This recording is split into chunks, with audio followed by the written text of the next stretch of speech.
Every belief that you have is a choice. The questions you ask yourself will determine the course of your life. The key to immortality is first, living a life worth remembering. I know a lot of people struggle with self-worth, and I wish that there was an easy answer to tell you it is enough to simply be alive. That being a person makes you valuable and will give you the self-worth that you want.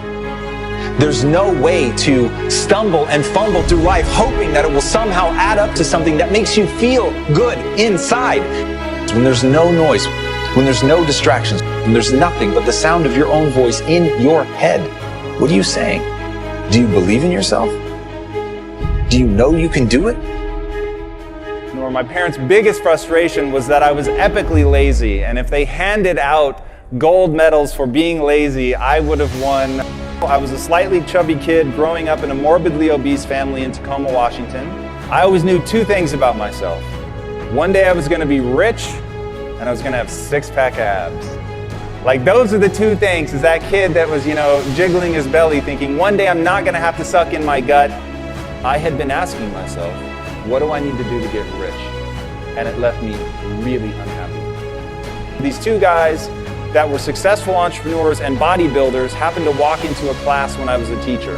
And they said, hey, we need a copywriter. Why don't you come be a copywriter? And I went all in. They literally put me in the room with all the computer servers. But starting from there, I knew I could wow people because I was willing to grind it out. When I left for college, my own mother, who had always been my biggest cheerleader, quietly assumed I was going to fail. My superpower may be the willingness and ability to endure suffering. I had suffered a lot. I hadn't taken a day off in like 6.5 years because I was so hell-bent to get rich. The only thing that matters is what you think about you. And the only way to get that, the only way to get to a life that is worth living, that you will judge as worthy, is to put in the work. Have you put in the work? Because the reality is to become someone that you respect. It doesn't matter what the rest of the world thinks. You could very much have the love and adoration of every person on this planet and still hate yourself. And then I realized I had hit my breaking point. Almost 8.5 years in, I'd finally had enough from suffering, and I got so mad, and I was so unwilling to do it anymore, and I turned to my partners and I say, I'm completely miserable, I quit. Along the way, I had become so myopically focused on this promise I'd made to myself as a kid that I never stopped to ask, why do I want to get rich? Remember, skills have utility. The only reason for self-improvement is to be able to do something with it, to create something with it. Or are you afraid of what others think? Are you afraid that you might fail? Are you worried that you're going to embarrass yourself? Are you worried that you will achieve glorious heights only to fall?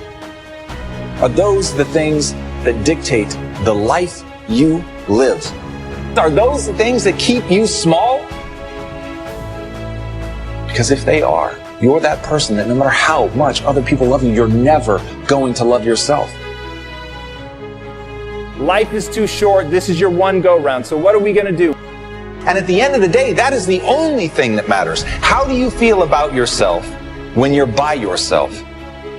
I started thinking about my uncle who ate himself to death when I was 12 years old. I started thinking about my mom and my sister. But they were profoundly overweight, and how much that scared me, and it made me sad. And it made me sad to see that there were millions, if not more than 1 billion people that were in the same kind of abusive relationship with food that my mom and my sister were. So I said, I don't know if it's a big business, but I know it's a big problem. And that's the problem that we're going to solve. And so we decided to build a totally new kind of company. I was wearing a hairnet and a lab coat every day, and my employees were felons, ex-drug dealers, former gang members. We were in Compton, and we literally told everybody in the neighborhood, I don't care if you've been convicted of a crime. I just want to know if you're willing to bust your and I'm not going to ask for your resume. I don't care about your resume. Your resume tells me where you've been. It doesn't tell me the price you're willing to pay to become somebody new. At the end of the day, you have to earn that self-worth. You have to decide what is a life that's worth remembering. What is a life that's going to give you that sense of self? What are you going to have to do to earn that? because you have to earn that. I choose to believe that human potential is nearly limitless, and this was the belief that changed my life, because once I realized, so it's not about who you are today, it's about who you want to become and the price you're willing to pay to get there.